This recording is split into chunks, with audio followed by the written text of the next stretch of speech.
If you're thinking, we'll put the house on the market in the spring, we'll call a realtor like 2 weeks before, this video is your intervention.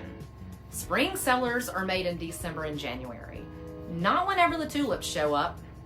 I'm Sallie Simmons, Denver Realtor with Nostalgic Homes at Compass, and I'm going to walk you through 7 things to start now so your spring sale doesn't flop. Every year I get the same call. Hey Sallie, we want photos on Friday, we're out of town next week, and also the handyman can't come for 3 weeks. Spring is busy. Buyers are out, photographers are booked, handy people are slammed. If you start late, you don't just get stressed, you leave money on the table because you're rushed, unprepared, and reacting instead of leading. Before you do anything, schedule what I call a reality check walkthrough. This is where I walk through the house with you and say lovingly but honestly, yes, fix that. No, don't waste money there.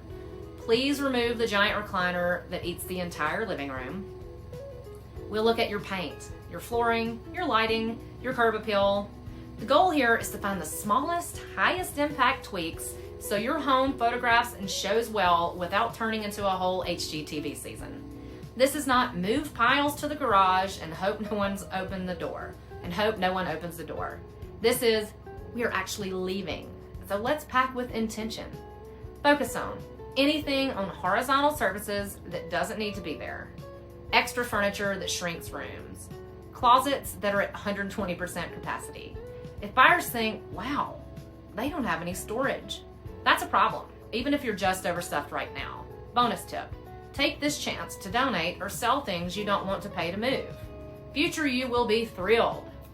Here's something a lot of people don't realize. There is a difference between a home that is comfortable to live in and a home that is easy to sell. Real life is kids' toys, dog beds, mail piles, Amazon boxes, and the chair that somehow became a closet. That's normal, no shame at all. But a show-ready home is more like a hotel room with personality. Buyers need visual breathing rooms to project their life into the space. I always tell my sellers, we're not trying to erase you. We're just turning down the visual volume a little bit. If it feels a tiny bit too tidy for daily life, that's usually exactly right for photos and showings. And remember, it's just temporary. This is a short sprint to help you get the result you want so you can move on to the next place and live like a normal human again. Loose doorknobs, running toilets, doors that stick, cabinets that have been temporarily broken for 3 years. These are the little things that buyers subconsciously tally up as, if they didn't fix that, what else didn't they maintain? In January, handy people are often more available. In April, not so much. Make a list of every tiny thing that bugs you. Fix as many as your budget allows. It not only helps your sale, it just makes living there nicer while you prep. Great photos equal more showings equals more opportunities for the right offer. Talk to your agent now about your target list date, when photos need to happen, whether we're doing video, drone, 3D, etc. I would love to be your agent, by the way. That gives you a countdown. Okay, we've got X number of weeks to declutter, paint that wall, and deal with the yard. This is the opposite of panic cleaning 24 hours before the photographer shows up.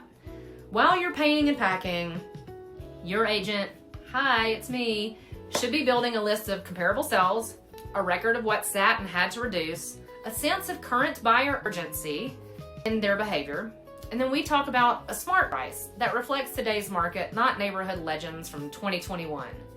How aggressive we can be, whether we expect offers fast or a little slower. You do not need an exact list price yet, but you should have a range and a strategy so you're not guessing the night before. Moving is stressful enough without adding, we have 37 decisions to make in 10 days. Start now. Where are you going next? Do you need a rent back? Do you have storage lined up if needed?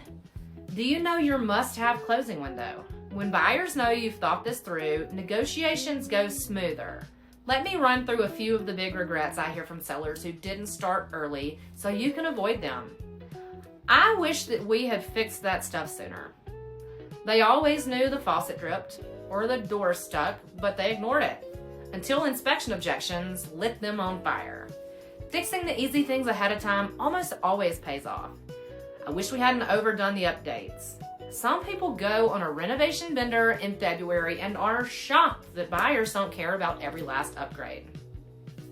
The market will happily accept clean and well-maintained without you turning your kitchen into a TV show set. I wish we'd started packing earlier. Moving under deadline is exhausting. Every box you pack in January is a gift to April you. If you can knock out even one of those regrets ahead of time, you're already winning. Finally, we need to talk about expectations. If your mental benchmark is, my neighbor sold in 48 hours with 12 offers and $50,000 over ask, that might not be the 2026 reality. A good spring sale in a normalized market is nicely prepped, correctly priced, well marketed, negotiated thoughtfully. It might mean a bit more time on the market, some concessions, a less dramatic offer story, but still a winning outcome. If selling in spring is on your 2026 list, the work starts happening now, when no one's looking and you still have time to make good decisions. If you're in the Denver Metro and want a straight up, honest walkthrough of what to do and what to skip, there's a link in the description to reach me. I'll tell you exactly where to put your energy, where to save your money, and how to get your home ready without losing your mind. Hit like and subscribe if this gave you a little tough love. Follow me for more real-world Denver housing advice and drop spring in the comments if a move is on your radar. Thanks for watching.